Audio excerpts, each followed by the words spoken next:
Behind the Rack, Episode 3, Honoring Those Who Serve. My guest today is my friend and United States Marine Corps veteran, Firman Sakir. Firman served in the Marine Corps between 1993 and 2001. I hope you enjoy this wide-ranging conversation on service, leadership, and the importance of taking care of each other.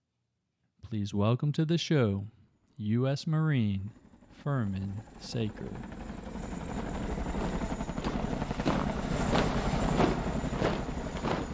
All right, and so we're rolling. Firman, welcome to Behind the Rack. Hey, thank you, Brian. Thank you for bringing me out. I like to always start off by asking, where were you born and raised, and what did your parents do for a living? I was born in Dover, Ohio, and then I was raised in a little community south of Dover. Dover was like where the closest hospital was. And I was raised in a little community called Denison, Ohio, and Yerkesville, Ohio. Two little towns right next to each other. The phone number is 922. They say when you want help, you call 911. You want trouble, you call 922. So it's just a small, poor town community. Between the two little towns, there's maybe 11,000 people. I just was there a few weeks ago. Enjoyed it. Don't want to live back there, but I do enjoy it when I go back. Did you have any brothers and sisters? So, I have two brothers I grew up with, and then I had later in life had an older sister. Before I was born, my mother had another child she gave up for adoption, and I always knew about it. My middle brother always knew about it, and then about 5 years ago, our sister found us.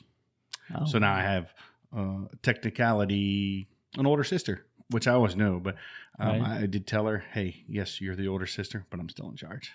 So yes, I was the oldest of three boys, and I have an older sister.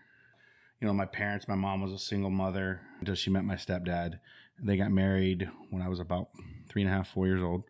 Okay. And that's the father of my two younger brothers. And my mom was a stay-at-home mom. My dad worked all kinds of jobs.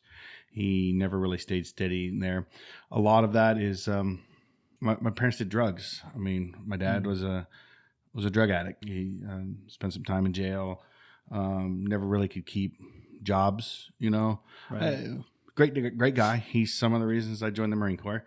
He tried his best. I mean, I've had some long conversations with him now as a grown adult. You know, he's in his 60s.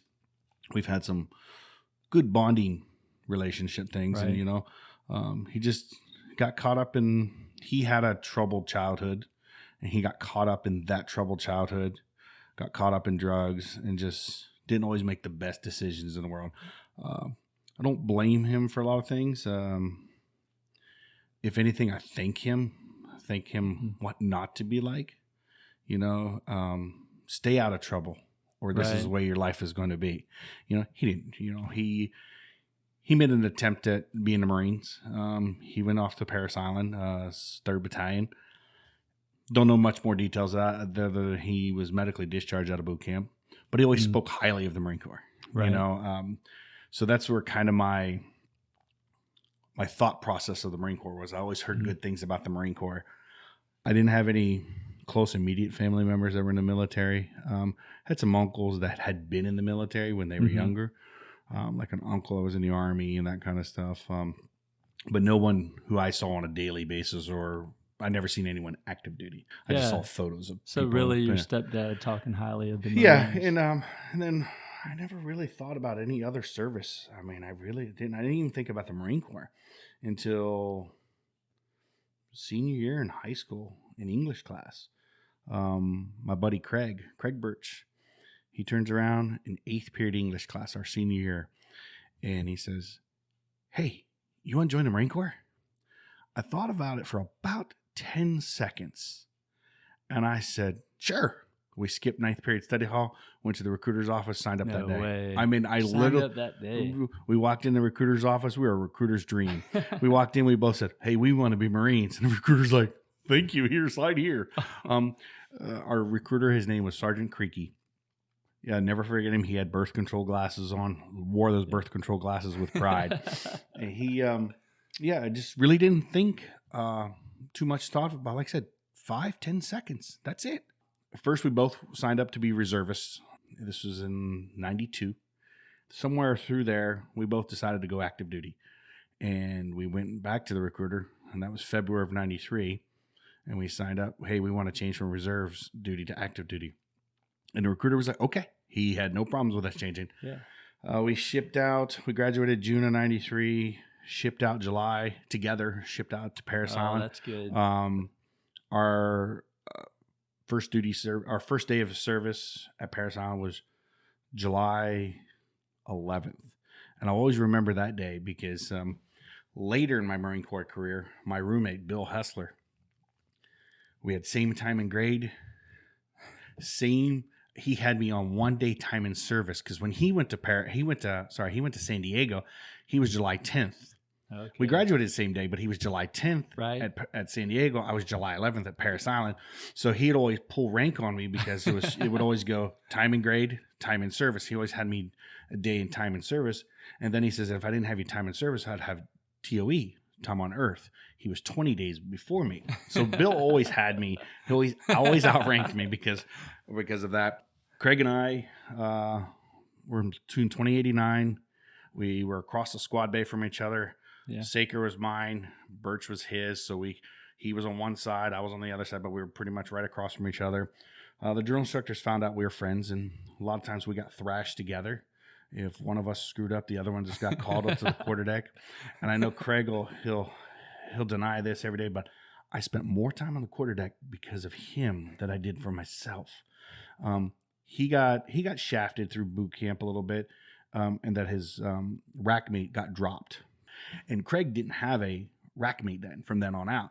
So when it was time to make the racks in the morning, he was always behind because he never had anyone to help him. And he'd get thrashed at 6 o'clock in the morning on the quarterdeck. Sakir, get up there with him. So I started helping. I'd hear him get my rack done and then go over and help him get his done because I was tired of being on the quarterdeck for him. Now, he got sent to the quarterdeck because of me too, but the drill instructors knew we were friends. We got through boot camp together. It was a very honorable day for us. October 8th, 93, we graduated Paris Island.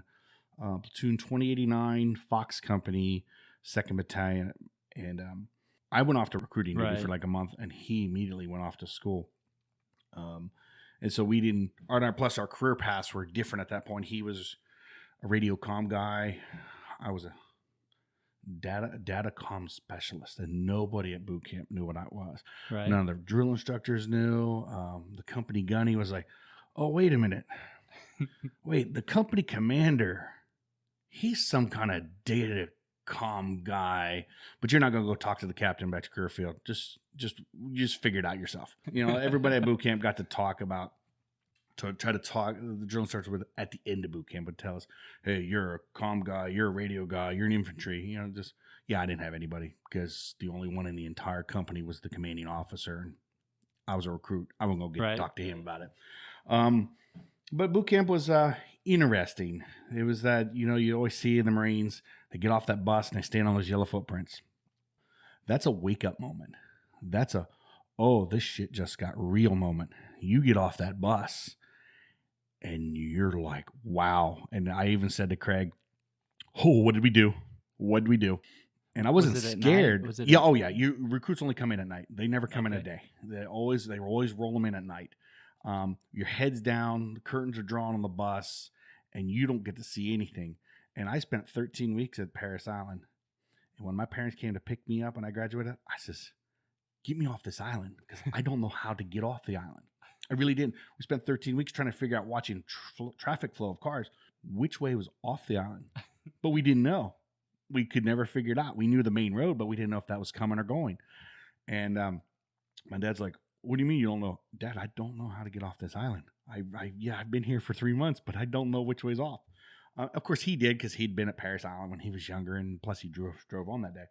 But it was an eye-opening experience. Paris Island was. Before I went there, of course, people made fun of me. Oh, you're not gonna make it. You're not gonna make it. You're not gonna make it. Oh, that's hard. Why'd you choose the Marines? And very interesting, a guy named Jason Lambeth and Chad Williamson sat in front of me my senior year in government class. Both of them on a daily basis made fun of me for joining the Marines. And I just constant. Fast forward a couple years later, both of them are Marines. And I found out, and they were junior to me, but I was in a print shop, and I saw the Marine Corps roster. It had every Marine in the Marine Corps, active and reserve. I was flipping through it, and I saw one of their names. I was like, what the hell? I reached out to them, and I found out both of them had joined the Marine Corps. Lambeth, he is deceased now. Chad is in California. We grew up together, same little graduating school, at the Claymont Mustangs, and both of them are Marines now. That's a lot of Marines from a small town. Oh, yeah. Oh, especially the three of us were in the same class. Yeah. And I still give them shit. Well, I can only Chad because he's still alive, but I still give him, like, dude, for every day you guys both gave me crap. And you both joined the Marine Corps after like a year and a half after I did. Still, like I said, even before Lambeth's death, still stayed in contact with him. We always talked. But yeah, Parris Island, unique experience. I had some different experiences than other people in that after the rifle range, I didn't shoot well on the rifle range. I struggled. I really struggled at it. And I figured it took me years to figure out why. And then when I figured out why, I became a great shooter. I wasn't focusing on the front sight post like I'm supposed to be. And when you're at 200-yard line, 500-yard line, you're going to struggle. Well, I struggled at the 200-yard line, a little bit at the 300-yard line. And then when I went back to the 500-yard line, I had to get 8 in the black to qualify. You only have 10 shots from 500 yards. I had to get 8 in the black just so I wouldn't be unk. Based on your performance. Because I sucked at the 200-yard line, and at the 300-yard line. And all the rifle range coaches and the drill instructors were watching me because they were like, this guy is not going to qualify. He's going to unk. And it was just like the whole, you're not going to make it before I joined the Marine Corps. Oh, that your stupid idea. I was like, I am not leaving this rifle range unqualified. I am not getting my ass thrashed. I'm not going to be one of those. I'm not going to fail. I'm not going to fail. And that was the whole thing at boot camp. Was I the best Marine? No. Or best recruit? No. Did I fail anything? No. Because I wasn't going to fail. Mm-hmm. Well, I went to the 500-yard line needing 8 in the black. I got 9. I only dropped 1 round from 500 yards out. And everyone, even the rifle coaches and the drill instructors were coming like, holy shit, you're going to make it. You're going to make it. And they started backing off a little bit. They weren't stressing me out. They were really focused on me because they were like, black. Like, he's catching up. He's not dropping black. Because I knew I could only miss 2. Mm-hmm. If I missed 2, I was done. Wow. So focusing on the the front side post, because that's what they teach you. Don't look at the target. Look at the front side post. You only need you can be blind as a bat. All you need to do is see the front side post. Put the clear front side post in the blurry silhouette, and you'll hit the black every time. And I couldn't. Also, have trouble even to this day, dominant shooting with my eye. I force myself to shoot with my right eye, knowing damn well my left eye is my dominant eye, but I'm right-handed. And so you have to choose. Other people have told me, dude, you need to start learning to shoot with your left, right? Your left hand instead of your right hand, because your left eye is your dominant eye. No, I just force myself to shoot right-eyed, right-handed, because I'm right-hand dominant. I've thought about shooting, and I have shot sometimes with a pistol, left-handed, and it's more comfortable with my eye, but it's not comfortable with my hand. Mm-hmm. So, but yeah, I went to boot camp. I qualified. I didn't unk, and there was a couple guys that unked, and they had to go to remedial shooting. And I was like, I'm not me. I didn't want to drop. I didn't want to fail. I was not leaving Parris Island. One of the recruiters told me, he said, before I left, he says, the quickest way to get off the island is to graduate. Because if you you fail at something, you get dropped. And then you're longer there. You're there Recycled. longer. Yeah. And we had a couple people that we picked up through there. One guy, he got dropped right after first phase twice. We were his third platoon. He'd been at Paris Island for like 9 months. Can you imagine? He had an injury, and then he'd been recycled, and he graduated with us, but he'd been there for 9 months. He better graduate. He'd been through this a couple times.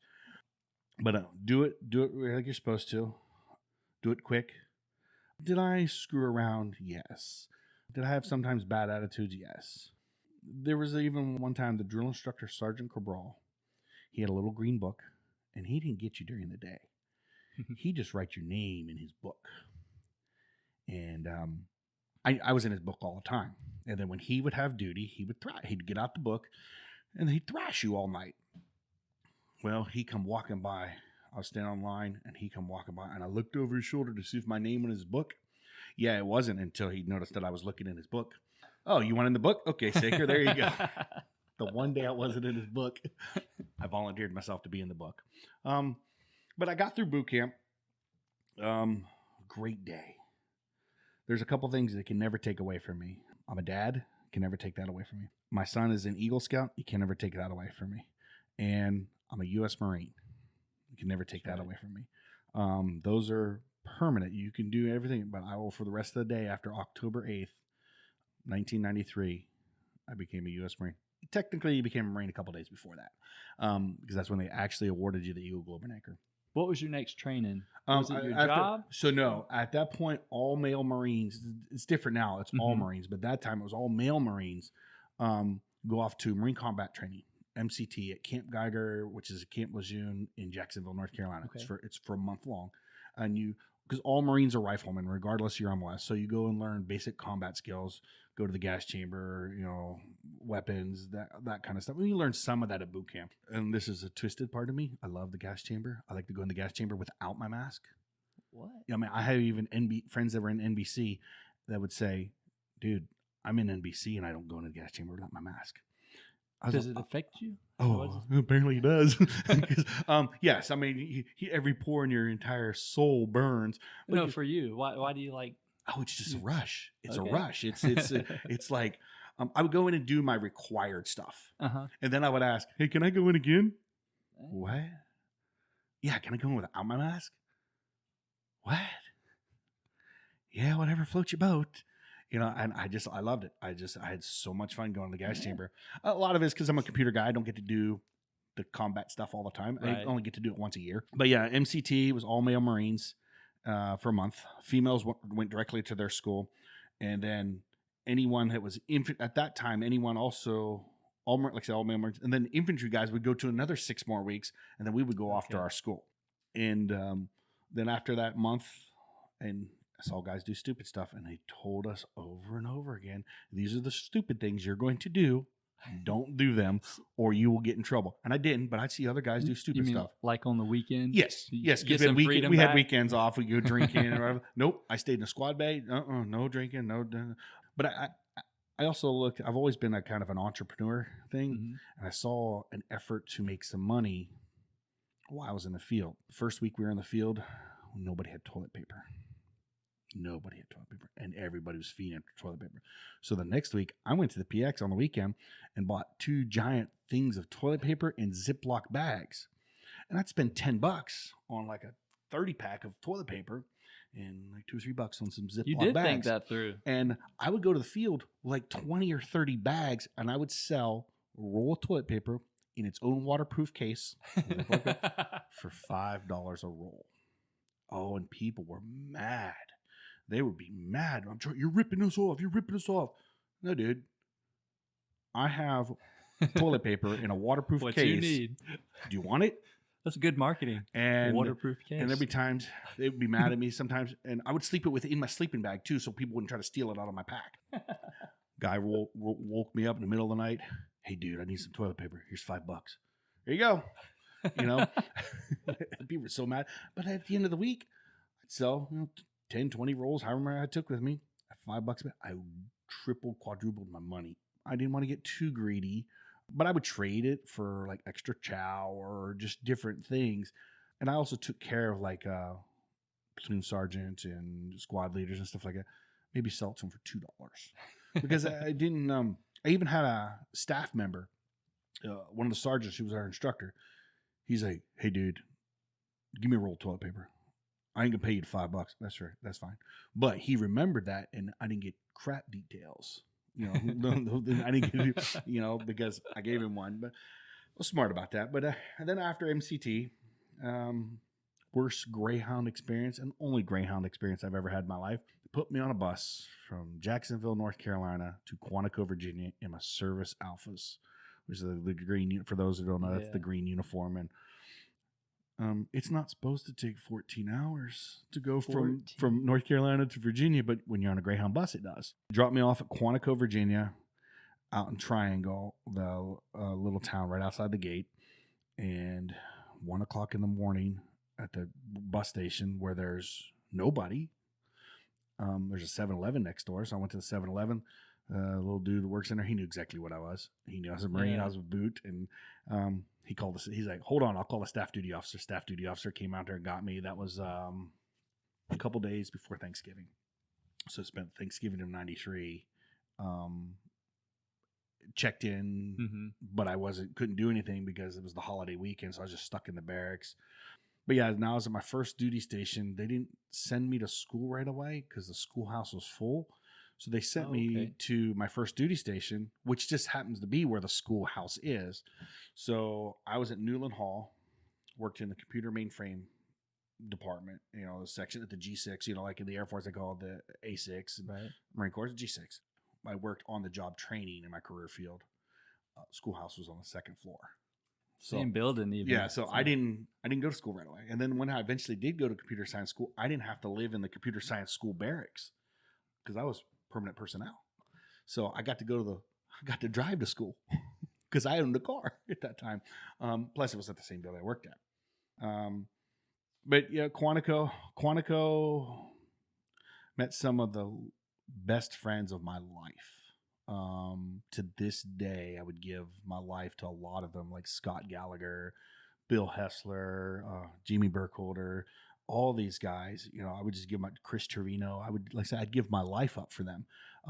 We did a lot of stuff. We were all young privates, PFCs, Lance Corporals together.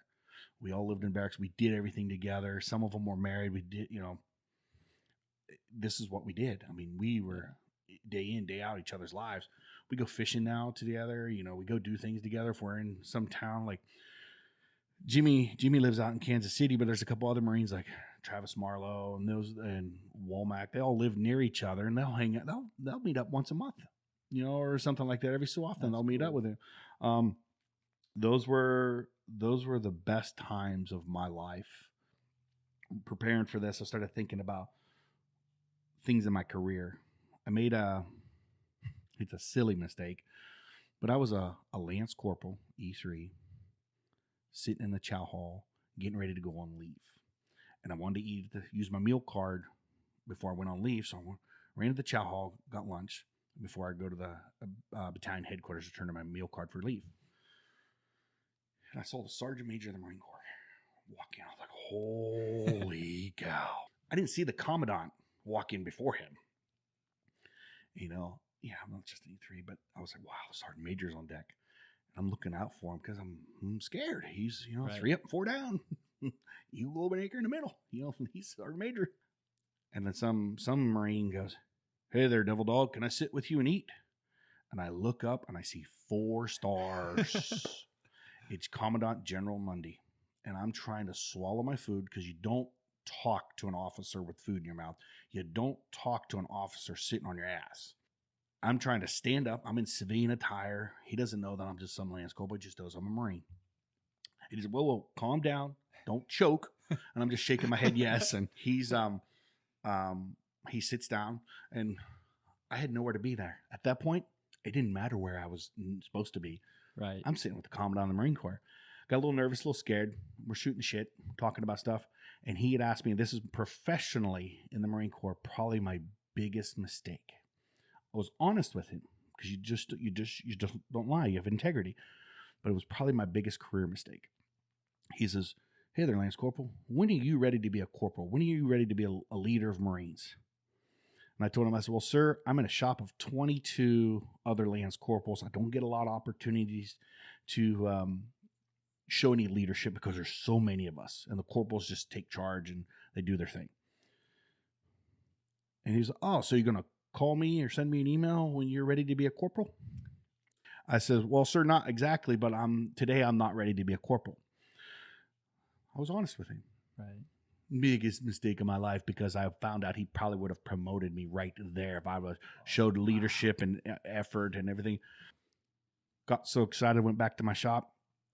After I got my leave papers, then went back to work. Hey, I met the commandant of the Marine Corps. First thing Sergeant Chadwick says, you didn't say anything stupid, did you? You know, battalion commander and the company commander ain't going to come down here looking for us because you told the commandant something stupid, are you? No.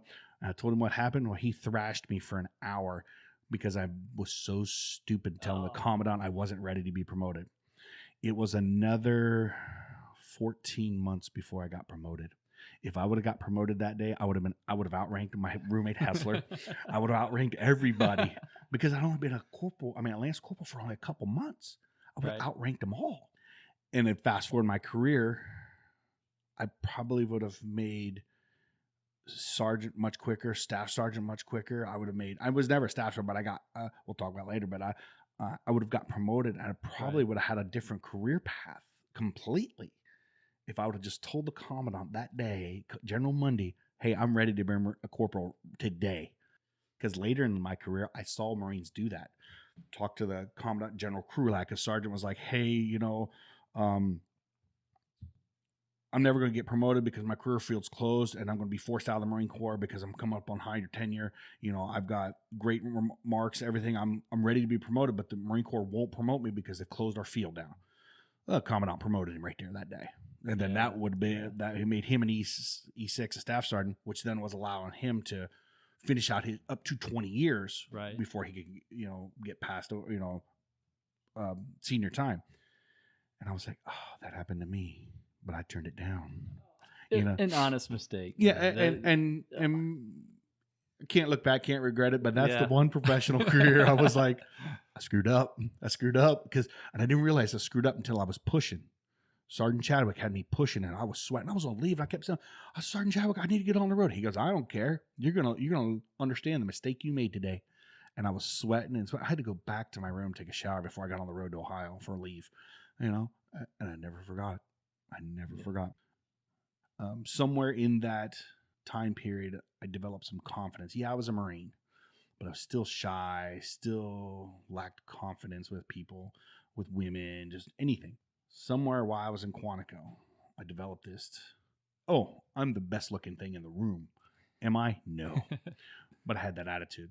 And ever since then, I've had a very strong sense of confidence. Some people may say arrogance. Maybe so. I've had some relationships where women are like, hey, a little too cocky, a little too arrogant. And I would tell them, would you want me to be the other way? Oh, no, not really. Not really. Yeah, you're right. But just dial it back a little bit. After the 8 years, I decided to get out. I was having some troubles in the marriage. Wife did not want to go to Japan. She was nervous. She'd never been away from home. And I did something crazy. Young Marine. I knew her 3 weeks, asked her to marry me. We were married 3 months later. We were married for 18 years. Wow. It didn't, and we're best friends now. Even though we're divorced, we're best friends now. We're really good friends. Friends with her husband. We're good friends. But yeah, she meets some Marine, knows him 3 weeks. 3 months later, she gets married, and then I move her out of Georgia to North Carolina. And she told me years later, decades, maybe even 2 decades later, she was terrified for like 6 months in our marriage because she didn't know who I was. I married her. Mm-hmm. We had a baby, and she's living in another state. She didn't know anybody but me. And that's at Quantico? No, we were at Cherry Point. I moved from Quantico. My second duty station was Cherry Point, and that's when I transitioned from one base to the other. I got married and re-enlisted all in the same month, and moved. But yeah, so she was nervous and scared. I wasn't the best husband.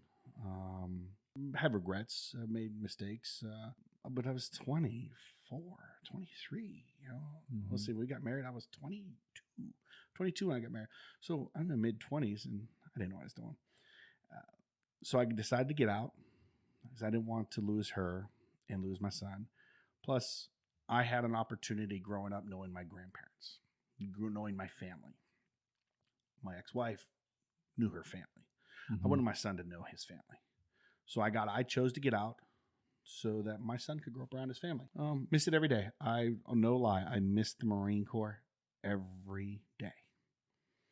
But I don't regret getting out because my son, his best friend was his grandma. And when his grandma, he was 16 years old and his grandma passed, it was pretty hard on him. It was hard on him because he had a relationship with his grandma. Right. Yeah. Even so much now that with my grandchildren, my son doesn't want to take his sons away from me and his mom. We tell him, take your family where you need to go. You need to move, take your family where you need to go. Well, I don't want the boys to be away from their grandparents. Oh, we'll come find them. But he does it because he had that. And so I'm like, okay. But yeah, that's kind of why. And I also knew at 8 years, if I re-enlisted, it's going to take me over 10. If I'm over 10, I'm less than halfway. Right. Might as well stay in 20 at that point. I didn't put in a package for promotion. I was eligible for promotion to staff sergeant, which is a big deal. That's a staff non-commissioned officer. That's a big promotion. And it was August, September. I didn't put in my package because I knew I was getting out. I didn't want to steal a seat from somebody else.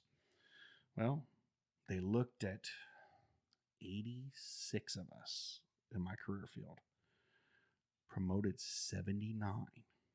I got selected for promotion and didn't put a package in. And when I got out of the Marine Corps, well, actually, while I was on terminal leave, I saw the message. And I was like, oh, I got selected. And I didn't put a package in. So I thought, what about those other 7? How bad of dirtbags were they? They didn't get promoted. I didn't put a package in and got promoted. I almost thought about going back in while I was on terminal leave because that was a big promotion. Right. I couldn't find a job. I was struggling to find a job. 2.5 months of terminal leave. It was struggling. Just the IT industry was falling apart. This was in the late 90s. The bubble was starting to burst. Right. I really thought about it. And then I got the job I got with Network Data Services and had a good time. And then 2001, September 11th happened. And at that point, now my ex-wife, my wife, when she saw the towers happen, the first thing in her mind was, I'm going back in the Marine Corps. She knew I was leaving. I was going back in the Marine Corps. Actually, I think we were separated, maybe divorced at that time. Yeah, when September 11th happened, because I knew I was unemployed and it just started on September 10th, 2001. September 10th and 11th was easy to get on base at Robbins. September 12th took me 4.5 hours. And that was because of what happened the day before. She knew right away I was going back in, and I really thought about it. I'd only been out for less than a year. I didn't because, again, it was my son. I didn't want him. I didn't want to be away from him. I want to be a good father for him. And that's just, like I said, never did anything real special other than just did my job, did what I was supposed to do. Always wondered, why do they put me in charge? Why do they put me in charge? I'm just some 22-year-old guy, What was that like when they first put you in charge as the 22-year-old? Oh, I was like, someone's stupid. I was like, they don't know what they're doing. I still think that some days. I some days think, who put me in charge? Don't they know? But there's a reason they put me in charge. I was in charge of the Marines. Some of it was just because I was a senior rank. Maybe I wasn't qualified to be a leader, but I had the senior rank, so they have to put me in by default. And so sometimes you have to learn leadership by fire because you're in charge. When I got out of the Marine Corps active duty, I joined the reserves just because I wanted to stay somewhat in the Marine Corps. I didn't sign a contract with them. It was kind of a month-to-month thing. I didn't need the points because I'd just come off active duty. I had plenty of points. And I joined the reserves, a unit in Marietta and Naval Air Station Atlanta. And these first sergeant. No, sergeant major. Yeah, it was a sergeant major. Nah, maybe first sergeant. I don't know. Let's just say first sergeant. Calls me in his office. Nope.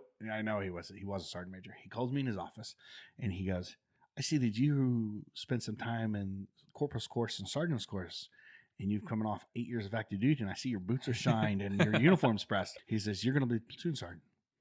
I say, okay. All right. And that was Friday night. The very next morning was my first Saturday. I don't know anyone in my platoon. He just pointed them out. There's the comm platoon right there, like 50 guys. And he goes, I expect you at some point this weekend to have a uniform inspection. So I said, why not do it first? I walked out there, called everyone to attention, opened ranks, did a uniform inspection, then introduced myself. They're like, what the hell? People were like, dude, what are you doing? What are you doing? Like some of the other sergeants, dude, what are you doing? We're having a uniform inspection. Shut your mouth. And because Sergeant Major just told me, you better have a uniform inspection. Reserves was good. I enjoyed my time. I had some bumps in the road because I didn't always agree with some of the leadership above me. I had a staff sergeant who outranked me. Never spent a day on active duty. Didn't know what the Corps was about. He'd been a reservist for like 8 years. And it was a drill weekend. Everyone was tired. It was Sunday afternoon, 4 or 5 o'clock. And we had a fire team who didn't clean up their Hummer, and the motor pool wouldn't clear their Hummer until it was clean. So those guys went back to clean it. Well, the staff sergeant was like, hey, everybody's staying until their Hummer's clean. I was like, come on, staff sergeant. It's 4 o'clock, 5 o'clock, whatever time it was. Let everyone go home. Some of us got 3, 4, 5 hour drives to get home. Let everyone go home. He goes, shut your mouth, sergeant. You know what you're talking about. I'm in charge here. One of those career bumps in the road, maybe. I called him a damn shitbird in front of everybody. I says, you are effing shitbird. And one of the other staff sergeants like, excuse me? Yeah, he's a damn shitbird. He should let everyone go home. Both those staff sergeants jumped in my case, took me into the room, started yelling and screaming at me. I'm like, maybe I got a little trouble here. The next month, when I checked in on Friday night, there was a note on the check-in sheet of the guy at the hotel. He's like, hey, Sergeant Major wants to see you first thing in his office tomorrow morning, 07.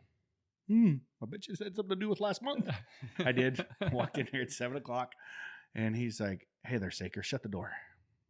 And so I shut the door, and that staff sergeant who I called a shitbird was sitting in the corner. And I was like, oh, dear. And he says, Sakir, you know what you did? I said, yeah. He goes, you yelled and disrespected a staff NCO. He goes, I could easily write you up on blah, blah, blah, blah, blah, blah. He kind of gave me the riot act. And I was like, oh, I'm going to get in trouble. And then he goes, and he took a breath. He goes, but he is a shitbird. He is the biggest piece of shit I've ever seen in my life. He goes, if you want, and then the staff sergeant's just right there. And I'm like, oh, dear. And he goes, if you want to call him a shitbird, you got a problem with anything he does, you come see me. I'll call him to my office. We'll shut the door and you call him shitbird all day long. You tell him he's a bag of crap because he is. But don't do it in front of the Marines. Don't do it in front of the troops. He goes, that's where you screwed up. He goes, you screwed up. So I started getting a bad taste in my mouth about the unit. And it's just like, okay, I'm going to get out. And then the career planner was like, hey, you're going to get promoted in July. Yeah, I don't know if I can stomach the bad taste I'm starting to develop on my mouth about this reserve unit before July. He goes, well, find another unit. Because our unit was actually shutting down too. So we had to go find other units and he could just stick it out. And I didn't. I don't regret it. Yeah, it would have been a promotion, but I was like, no, I was fine where I was at. I was a sergeant of 8 years. I don't regret anything other than, like I said, other than the time that the commandant asked me. That was probably the one time. I had some special details, things like I was in charge. We had a hurricane coming, and I was in charge of an augmented security force. And again, I don't know who put me in charge, but there was a lieutenant above me, who was prior enlisted. Thought he just knew everything because he was prior enlisted. So Marines, we call them Mustangs. If you're prior enlisted, then you become an officer. Well, some of them are the best officers you ever deal with. And then the other half are the worst officers you ever deal with. and he was one of the worst. And we had to stay on duty for 24 hours a day during while the hurricane was coming. So we had to leave our families. And now this was probably my 5th or 6th hurricane. Yeah, my wife, she was okay. She understood, but I was still concerned. And I says, hey, sir, won't you, because we had 100 Marines under us. And I said, won't you let half of us go for 6 hours, and we'll do a 6-hour rotation unless something happens. If something happens, then we all immediately come back. He said, you don't know what you're talking about, Sergeant. I'm in charge. I'm the platoon commander. This time I remember, I was like, okay, be careful. Don't do anything stupid. And of course, I didn't remember that years later in the reserves, but I was like, just don't say anything. I went into the office, talked to the lieutenant in his office, and I said, hey, come on, let's go. And he finally's like, all right, it's on you. It's completely on you. If we get called in by security forces to augment security issues and they're not here within 15 minutes, it's all on you. Ultimately, it's not. It's on him. He's the lieutenant. But I understood where he was coming from. So I went out there, and I says, all right. I told all the sergeants and the corporals, we're going to break them up. We had a formation, and I did it simple style, how we pick people. Count off 1, 2, 1, 2, 1, 2. All right, 1s, you go home, come back in 6 hours. 2s, you stay. And some sergeant were like, boy, that's a complicated way of figuring out who's going home. I'm not making this complicated, but I got people home. It was just, it was stupid, to keep us all there because we're just sitting in a freaking office, conference room with our gear. Like I said, I didn't have any real special, duties other than kind of stupid stuff like that. I've enjoyed my time as a data comm guy. Started off mainframe stuff, keyboards that clicked, green screens, orange screens, DASDs, tapes, just horrible old equipment. And then I got into Banyan Vines and moved us into small systems because the mainframes were going away. And the only thing I knew about Banyan Vines was the Air Force had it and the Marine Corps had it. That's it. And then when internet mail, what we would call SMTP mail, what everybody now is just what people say email, came. And we're like, wow, we can email people outside of the Marine Corps. And it was just a little crazy IT story. I couldn't remember what SMTP stood for, Simple Mail Transfer Protocol. And some lady in the admin office, I was trying to explain to her how to send email to an internet address, what we know as email. I said, you put it SMTP, and then you put it in the brackets, and then you put the address, and then you close the bracket. And then Banyan Vines would route it out the internet connected routers. She goes, well, what's that stand for? I said, send mail to people, SMTP. I didn't know what it really meant. I just said, send mail to people. She's like, oh, that's an easy way to remember it. And ever since then, SMTP is, to me, send mail to people. I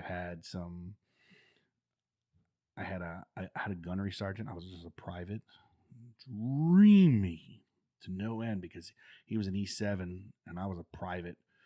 Maybe I was a PFC too, something. I had email and he didn't. And he's like, well, how do you rate to have it? I said, Gunny, everybody in the office has email. What? I've been trying to get email for 7 months. Raw, that keeps getting turned down. He's yelling and screaming. I'm scared. I'm a private. This gunnery sergeant yelling at me for no reason of mine. I said, well, Gunny, when I get back to the office, I can make you an email account. Well, who gives you that authority? I said, well, Gunny, every day at 1600, I have to make all the accounts that come in. That's part of my job at the end of the day. 1600, I have to be back to the shop every day. 1600, make all the accounts until 1630. What? Damn, private? Yeah, Gunny, just write your name down on the paper and I'll make your account. I'll be back tomorrow with your user ID and your password. All of a sudden, anytime I ever needed anything in the admin office, I just walked in there. A couple months later, I needed my record book, and the corporal wouldn't give me my record book. He's, oh, come back later. I'm busy. I said, hey, is Gunny Gonzalez in, or whatever his name was? I think it was Gunny Gonzalez. He's like, yeah, what'd you need? Well, he had a problem with his computer. I need to also work on his computer. Hey, Gunny, corporal out there won't give me my record book.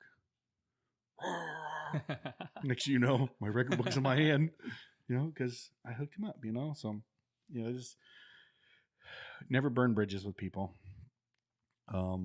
Help people out. Bring people coffee. Bring people donuts. Remember the kids' names. Remember some activities that they do here and there.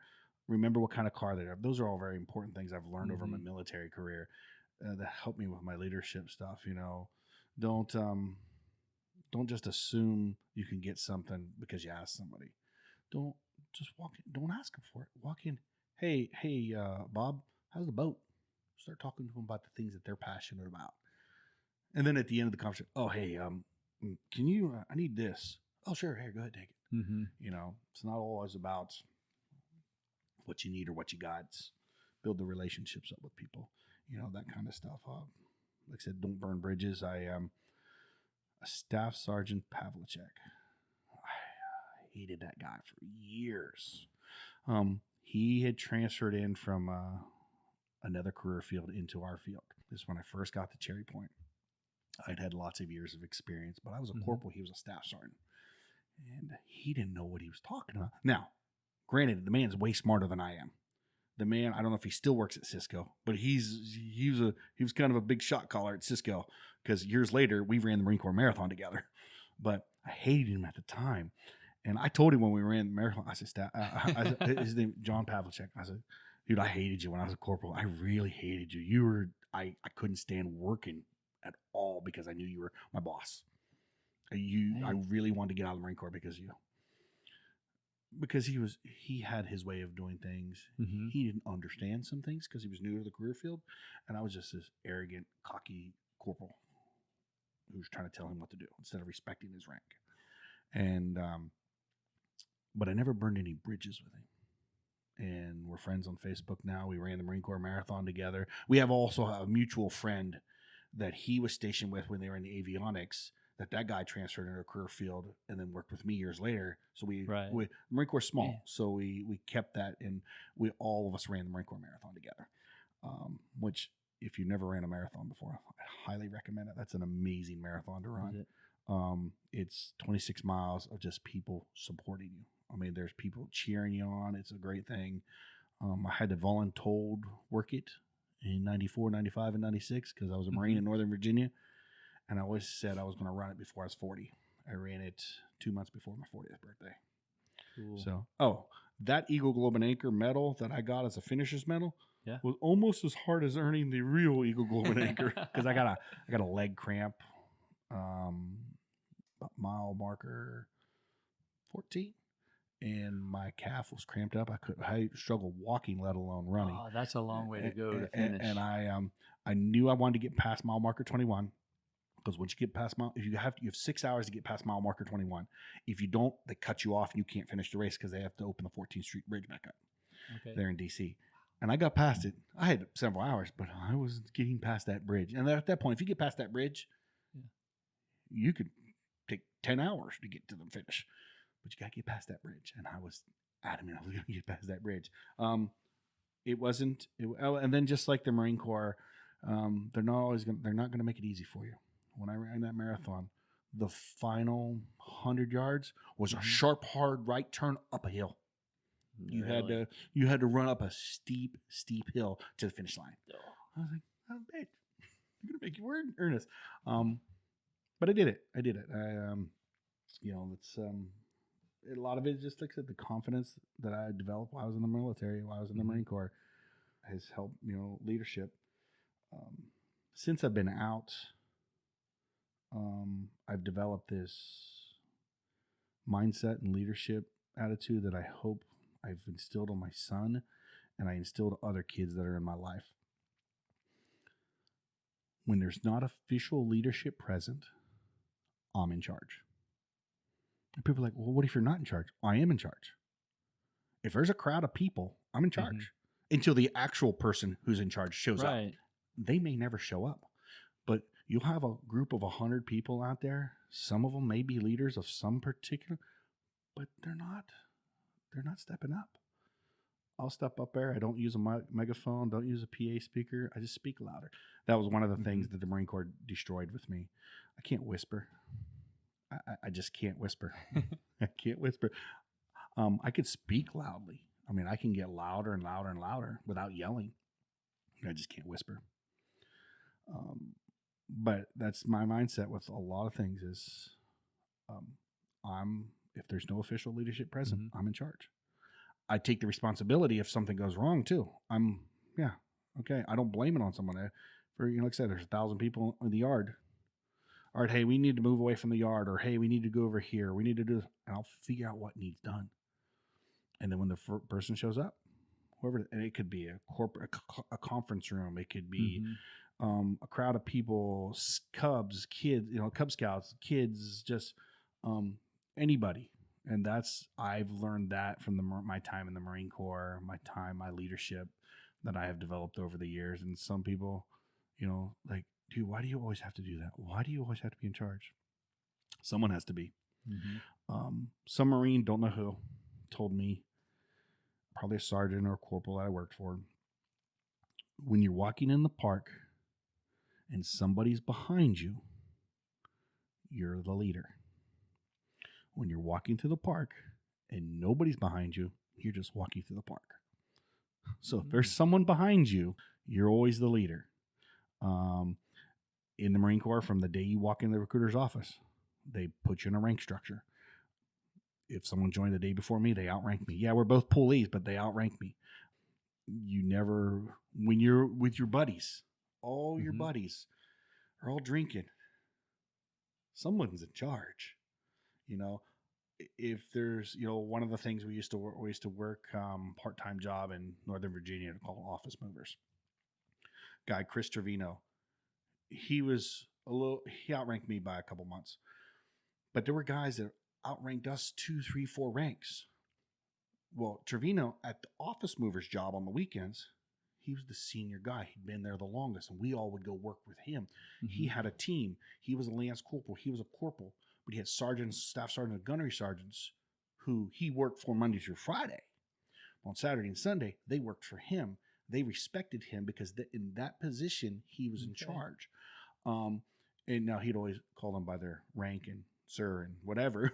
But they're like, Trevino, what do we do? What do you need me to do? They respected his rank at that job because he was the leader there. They didn't try to pull that rank. Even when now a bunch of us maybe go somewhere, we haven't met up in decades. We all know who outranks who. We all know and it's all based on the rank that we were in the Marine Corps. We all know who each other. We don't ask. We don't, hey, I'm in charge here.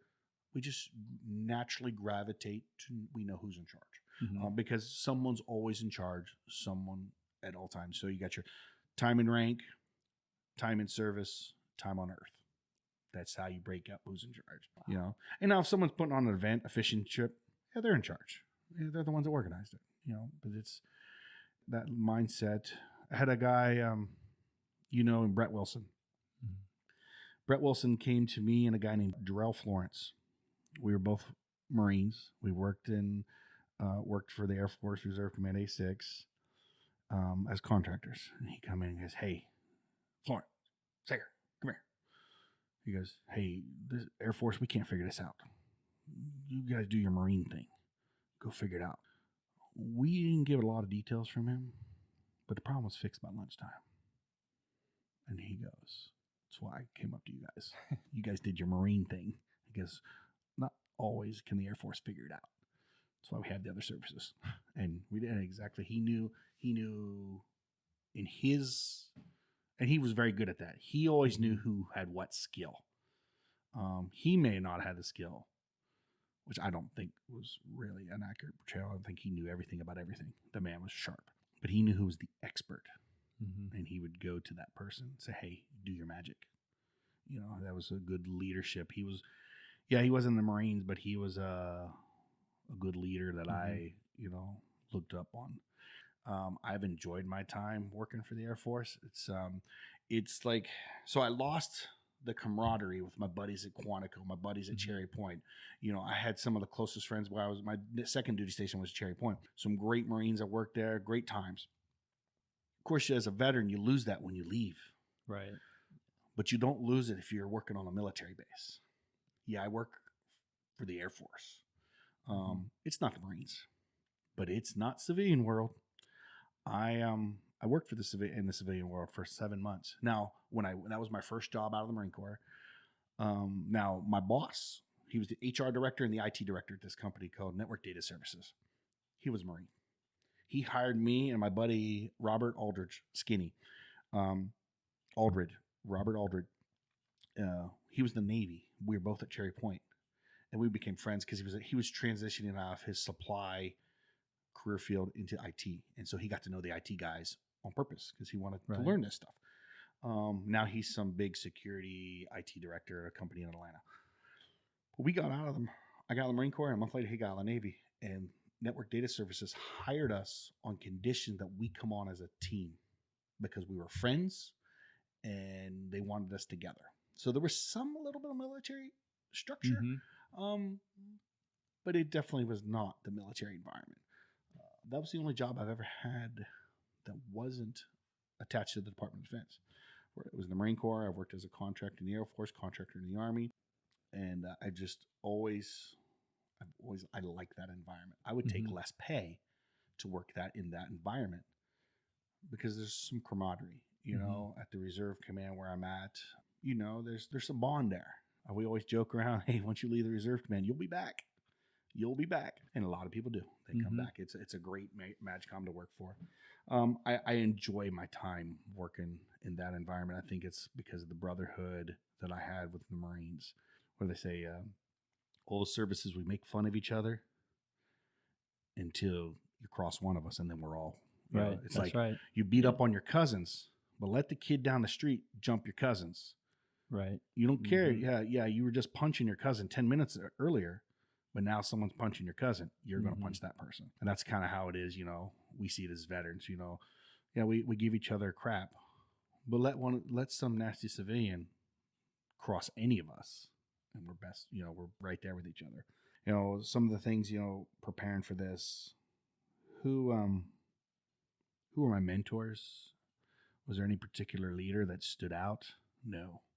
I had Sergeant Bartlett. I had Sergeant Chadwick. I had even a guy, just all the Marines I worked with, Burkhold, Trevino, just those guys. I learned something from all of them all along my way. There was Ed Rohn, like I said, this guy I'm friends with, this Gunny Rohn. Learned some things from him, and now, you know, we're still friends. Sent him some messages today about some woodworking projects he was working on. Everybody, I learned something from everybody along the way, and I tried to use either the good things I learned from them, or the bad things I learned from them, to try to improve, because I have to improve every day. The day you stop improving is the day you die. And I don't know, it's this. I wouldn't change it for the world. I wouldn't change what I do, and maybe change how I did things a little bit. But what I do, no, I'm not going to change it. It goes, like I said a little while ago, that when there's no official leadership present, I'm in charge. Somebody needs to be in charge. Someone needs to be responsible. Someone needs to look at the situation and take care of it. I don't know if I could ever be a follower, but a good leader does follow. I'm just always going to walk into the boss's office. Hey, maybe we should do it this way. Some current position I had, I was like, I wonder how long I'm going to be in this position before I get in trouble. Someone told me, well, don't get in trouble. No, they put me in this position because I'm going to do things to get the job done. Might not do it always the right way. Initiative. And when I hire people, that's actually when you said initiative, that's one of the things. When I hire people, I ask them about their initiative. And tell me a time when you saw something that needed done and you took the initiative, but you got in trouble for doing it because your leadership said, great initiative, bad judgment. I hear that my entire life. Great initiative, bad judgment, because I always don't make the greatest judgment. But and if they usually can come up with a good answer, you know, sometime that they took some initiative. I like that twist on the question. Yeah, and make tell me about the time that you got in trouble for it. And then when someone comes, well, I did this, but I never got in trouble for it. maybe you didn't, in my mind, maybe you didn't do a good enough job because you didn't push the boundaries far enough. Right. That it was kind of an easy move. Yeah, it was like, so I always question that ability. Now, not everyone, I don't want a whole team of misfits because God, it'll make my job harder. But I want some people under me that work for me and people that work above me to understand we got to get the job done and do what you need to do. Some of the mindset in the Marine Corps that's different from the other services. Mission accomplishment is the single most important thing in the Marine Corps. Then troop welfare is way down below that. And that's what they say. If the Marine Corps wanted you to have a family that issued to you at supply, because troop welfare is not the most important thing. Mission accomplishment. But now as my leadership skills have changed over the years, just go back and take care of the people. Go back and take care of some people. For me, I try not to take the credit for what our team has done. If it's something good, you guys did it. You guys did it. Great job. Great job. You guys did it. You guys did all the hard work. Now, there's been times I've given the credit to the people on the team knowing they screwed it up and I had to fix it. I still don't take the credit for it. And they know that I did it. Right. But I'm like, hey, great job, guys. The customer was pleased with what you guys did. Good job. And on the back end, they'll send me a private message. I didn't do it. I screwed it up. You're the one that fixed it. No, we as a team fixed it. But as soon as something goes wrong, I screwed it up. I don't blame any of my guys. Right. Privately, I will pull them aside privately. Hey, dude, don't screw that up again. Publicly, I take the blame. Privately, I'll talk to them. Publicly, I give them the credit. I don't ever take the credit because then these guys will go, for a military Marine Corps term, these guys will go to war with you. If you give them the praise where they need, you counsel them on their mistakes privately. When it's time to head to the front line, whatever that front line is, okay, let's go to war. Let's go to war. I don't know what the hell where you're taking us, but I'm going with you. And I had Marines that I did that they would have just said, hey, let's jump off the ship. Okay, let's go. I'm going to jump off the ship because I trust their leadership. That's what to do. So I kind of still my thought process around that is give the credit where credit's due, take the blame for your team, and then they'll know. The guys who screwed up, they know. They're like, oh, hey, thanks, dude. Thanks for not backing me under the bus. Now you burned me too many times. I'm not going to scold you publicly, but I ain't going to give you no more responsibility.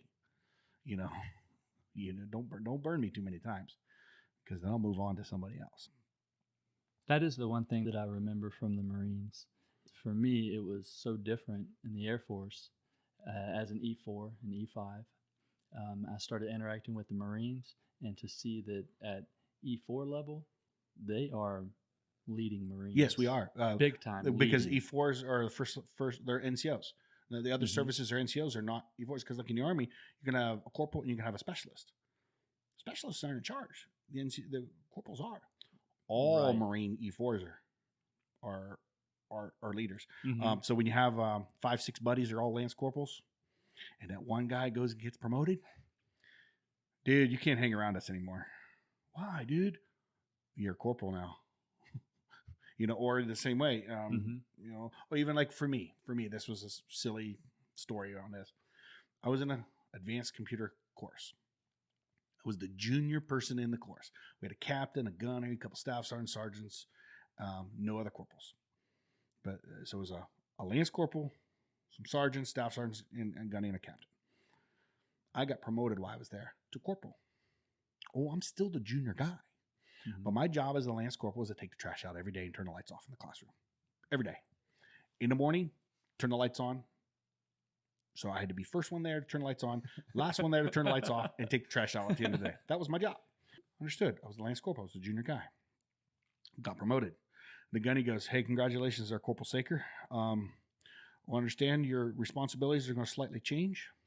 You no longer have to take the trash out and turn the lights off, but you're responsible to make sure it gets done. Gunny, I'm still the junior person. I'm still taking the trash out and turning the lights off. Right. Correct. But it's not your job. It's your responsibility. Yeah, but I ain't got nobody under me to go and still do it. He goes, well, then I guess you're still doing it. You're just responsible for it now. I like that distinction. It's not your job. And yeah. I was like, oh, yeah, because that was the difference between a lance corporal and a corporal. Mm-hmm. The corporal's responsible for it now. Now, if there would have been a bunch of lance corporals in the class, and we were all rotating through, taking the trash out every day, and I became a corporal, I'm probably not going to take the trash out, but I better make sure all the other guys do. Mm-hmm. You know, now as a kind of a halfway new leader, I probably would have said, okay, I'm going to take it out once every 2 weeks. I'll take the trash out and I'll let you guys go break. Some of the things they always say in the Marine Corps, if you're a corporal, or a sergeant, and you want to get something done, ask a bunch of lance corporals. Tell them, I used to do this. Go find a couple of lance corporals. You got a 4-hour job, but you only got 3 hours to the end of the day to get it done. You go up to the lance corporals, hey, this, and this needs done. You guys can go home early if you get it done. They get it done in an hour and a half. Because it just told them, you're good to go home. You go home. And they would get it done. They would get the job done. Corporals are the first line of leadership in the Marine Corps. They are non-commissioned officers, or sometimes we call them instant bricks, because dude, you're a dick. Well, I have to be. I'm in charge. Because, you and your buddies, you all live in the barracks. You're all lance corporals. You all go out drinking on Friday nights. But now you get promoted to corporal. You're still going to go drink with your buddies. Let something go wrong while you're out drinking with your buddies. You're in trouble. You're in trouble. Now, if you all were out there and you're all lance corporals, you're all kind of fairly in trouble. Right. But when you're that corporal, oh, you're in trouble now. You're in trouble. And then the guy who did whatever stupid thing, he's in trouble. Yeah, so sometimes you're like, can't hang around with you guys anymore. Love you all. We'll drink a little bit. And as you move your way up the food chain, you have more and more responsibility like that. But yeah, corporals, like you noticed, corporals they're the backbone of the Marine Corps. Sergeants are backbone of the Marine Corps. Those entry level first line E4s and E5s, they run the Marine Corps. That's just how it is. I mean, that's, officers would come, hey there, corporal, tell me what I need to do. Yeah, I know I'm a lieutenant colonel. I know I'm a major. Tell me what I'm supposed to do. There was a T-shirt I saw once. It was at a sergeant's course, leadership course. I think it was in Quantico. It had the road went off into the sunset, and there was a bunch of bones along the road. And it said around the picture, it said, these roads are bleached by the bones of the dead lieutenants who didn't listen to their sergeants. That corporal, those sergeants, those staff sergeants, they've been in the Marine Corps 8-10 years, something like that. Lieutenant, 2 years, maybe. He needs to make sure he understands they're junior to him, but they're more experienced. So as a leader, know your weaknesses, know who on your team has certain strengths. Use them for their strengths. Use those strengths. I have guys on my team. They have some better strengths than me. I don't hold them back. Let them go. Let them go do their thing. Right. Hey, you go. You do your magic. And people like the folks that have wanted me in charge, that are a senior to me. Hey, you go do your Firman thing, your Marine thing. Sometimes, hey, give me a call. Hey, we need to talk about what happened. To this day, I don't care how good I've been or professional I am. It doesn't matter where I'm at a part-time job somewhere or anywhere. When the boss, hey, can you stop by my office sometime today? I start thinking, okay, what did I do? All right, did I not do something? Did I mess something up? And it's been a long time since I've been called into the office for something bad. Mm-hmm. But I still like, oh crap, what did I do? Even my ex-wife, hey, we got to talk when you get home. Oh crap, what did I do? What did I do? What did I do? It'll be nothing bad. It'd be like maybe something our son did. I'm like, don't start the conversation off. Or like, I get text messages from a girlfriend. Hey, can we talk? No, this is probably bad. Sometimes it's not, but it's my mindset of take that initiative, do what it needs to do, get it done. And sometimes it might not be the right way. Another thing that I've learned with some people, maybe junior to me or maybe not my position of leadership, there's more than one way to skin the cat. And I used to butt heads with a scout leader. We're great friends now. She's very dominant, type A personality. So am I. And we butted heads. And then I sat back and I said, either I'm going to continue to fight with her or just let her do her thing. And I always said, look, I need the cat skinned. She's going to skin it her way. I'm going to skin it my way. It doesn't matter how it gets done. The cat got skinned. So I take that into consideration when I'm leading people. Mm-hmm. What's the end goal? Did it get the mission accomplished? No, it's not the way you did it, but it got done. And then everybody's happy. So I try to always take evaluations with my subordinates. Again, that's years of being in the Marine Corps, years of being in the Department of Defense, just leadership, scouts, that kind of stuff. So also maybe some of it is because I was the oldest child. I said, I joke around. I don't know how true this is. My aunt, my mom's older sister, is in charge of that generation. And I'm the first grandchild. Okay. And I always say, well, I'm in charge of this generation. I don't know if I am or not, but I think I am. I'm the oldest one. There's something like 30 years between me and the youngest cousin. I'm the oldest one, and she's the youngest one. And my brothers, they don't get a choice. Hey, come here. You go do this. You go do this. It goes that, hey, when there's no official leadership present, I'm in charge. It's just, you got to know your place, know people's strengths. Don't be afraid to do things to get the mission accomplished. And I can't turn it off. I can't turn it off. There's not like, walk into a room. And I think a lot of veterans are this way. I really do. I think a lot of veterans are this way, regardless of your service. You can't turn that leadership off. You look at it and you get things done. All the services get accomplished differently. Like the Air Force, maybe do things a little smarter. Marines, there's two types of Marines: smart Marines and strong Marines. Because there are no dumb Marines, even though they think we're all dumb. I was before the crayon generation. I was never the crayon generation. But I understand where it's coming from. I tried to be a smart Marine, but sometimes I was the strong Marine, which is a code word for dumb. Try to get through the wall. Some Marines will climb over the wall. Some Marines will go around the wall. Strong Marines will bang their head off the wall until there's a hole in it. Either way, you got through the wall. And they're all smart. They're just, some are smarter than the others.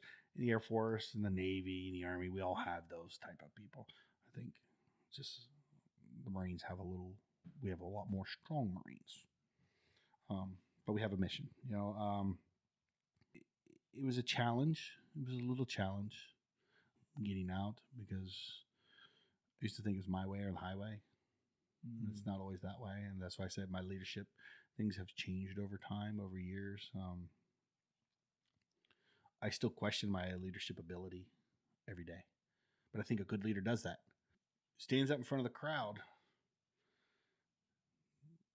does everything right. In the back of their mind, they're scared out their mind. Oh, well, I don't know what I'm doing. Lead them. I mean, sheep need shepherd. Shepherd might not know any land navigation skills, but he needs to lead the sheep. So, did I have any kind of awards or decorations that meant anything to me? I had a few letters of appreciation that were a big deal to me. It's not a big Marine Corps award, Navy Achievement Medal. It's decent. I mean, it's a medal.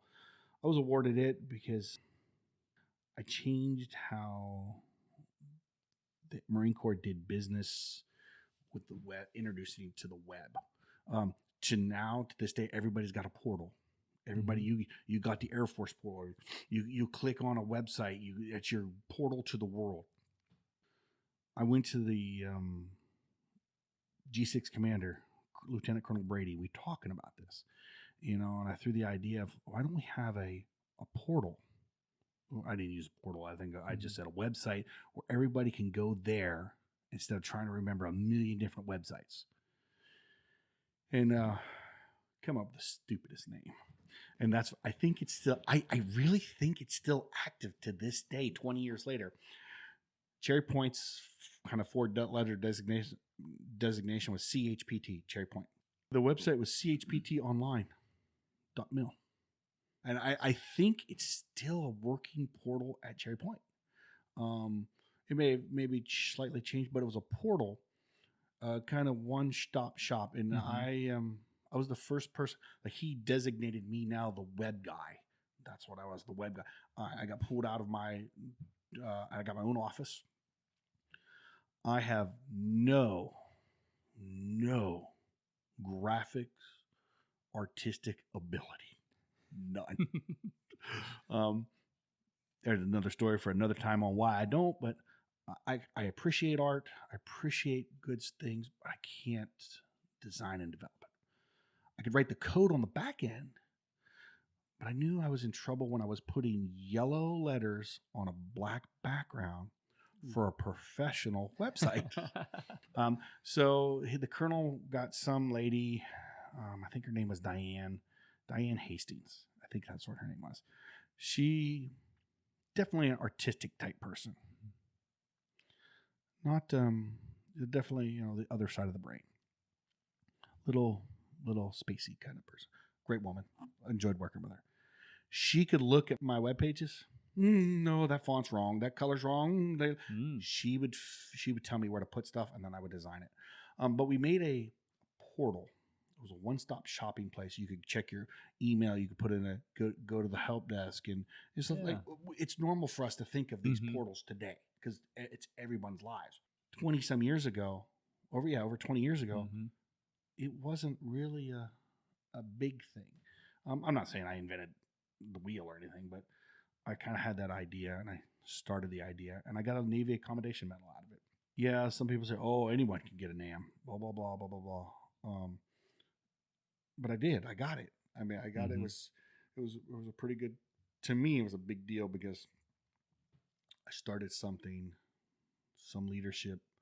Thought it was a great idea. The execution wasn't great. Like I said, I was putting wrong colors, and I'd have lightning backgrounds and flashy stuff, and I don't do that kind of stuff anymore, but yeah, that was the kind of the one. I didn't get a whole lot. I mean, like I said, I wasn't a combat Marine. I didn't deploy overseas. I didn't do anything flashy. I only got a couple medals and ribbons.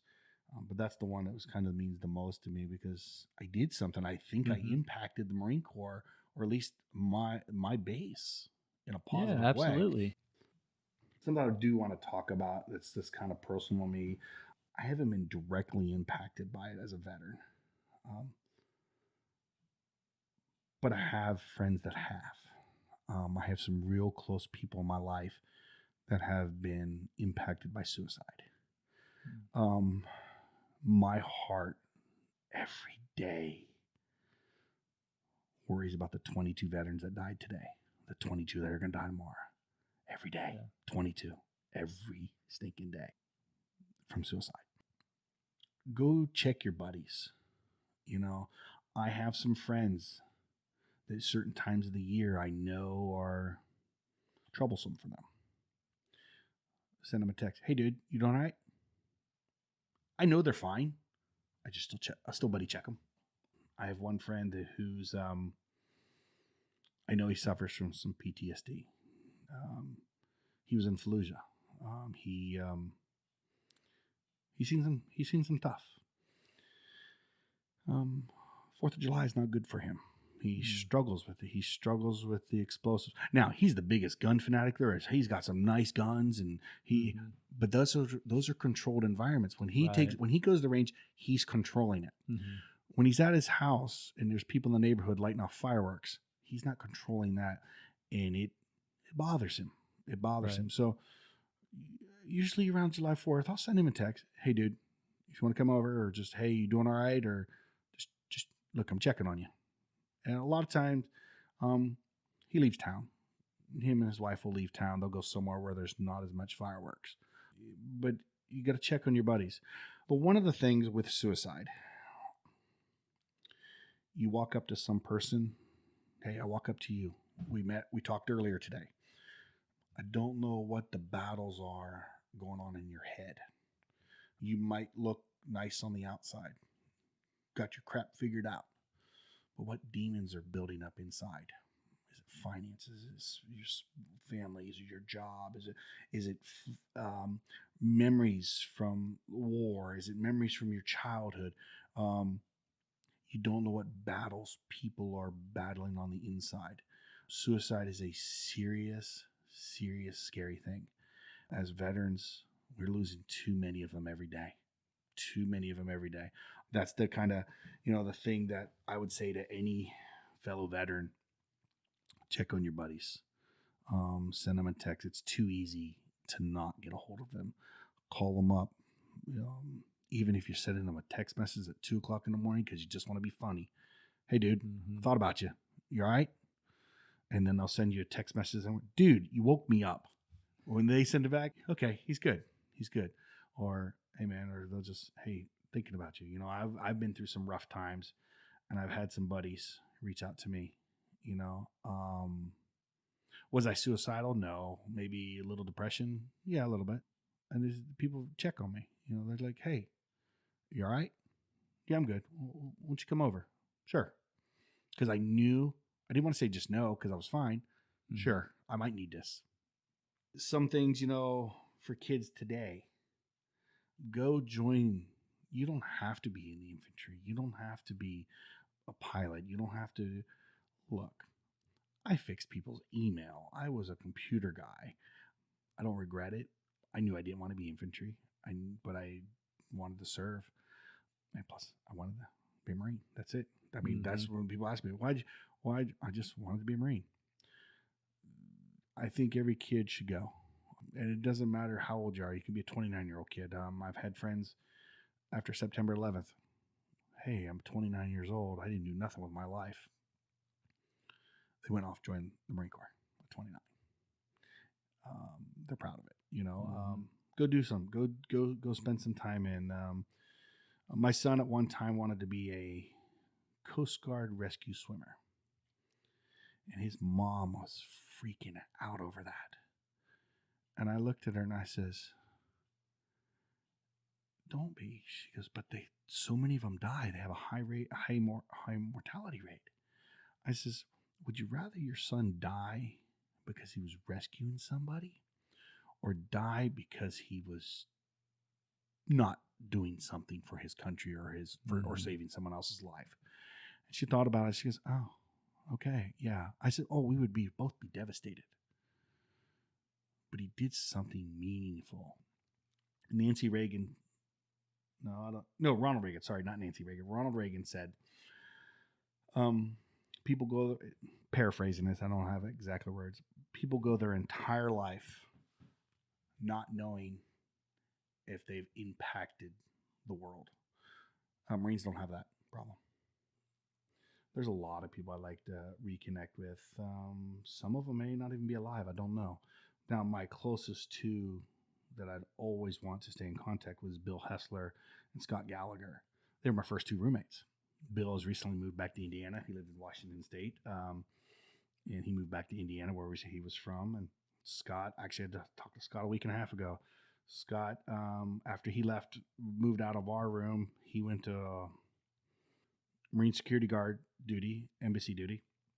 And then from there, he went off, got a commissioning acceptance, and became a navigator in a prowler. And his career went through, as a navigator, went through the clouds. He's a financial advisor. I think he's in Arizona. Yeah, he's in Arizona. Just talking to him the other day. We still stay in contact. I'm always going to stay in contact with those two guys. They're when Scott retired a few years ago, he was a major, and he worked at the Citadel. He was an officer out there at the Citadel, and I was the only person in the room that knew him before he was an officer. And he goes, "Yeah, he's got some stories that I hope he doesn't share." Those Scott and Bill are probably because they're my first roommates. We did a lot of stuff together. I could go on for days with stories with those guys. So I'd always want to stay connected to them.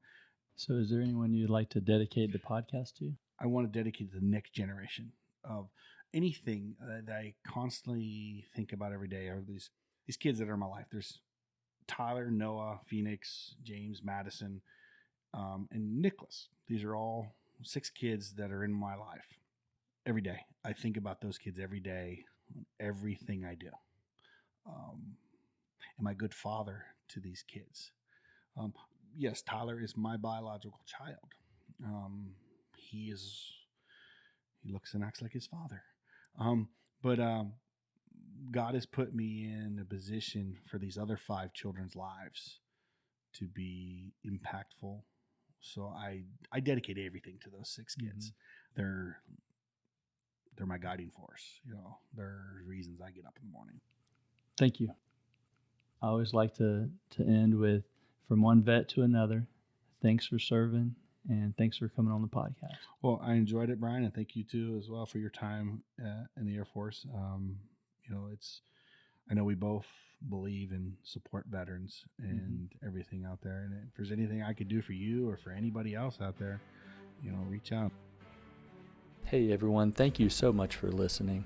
I want to leave you with the Behind the Rack Veterans Pledge. If you know someone in your life that needs to hear it, please pass it on. I believe, as a veteran, I am part of an exclusive community. And the best exclusive communities are the ones you had to do something to be a part of, not pay to get in. I believe, as a veteran, my military experience brings value to the civilian world. I realize the parts of my service that may seem ordinary to me seem extraordinary to others. And I believe, as a veteran, I am on a hero's journey, and the things I've learned during service can bring value, purpose, and meaning to my life after service.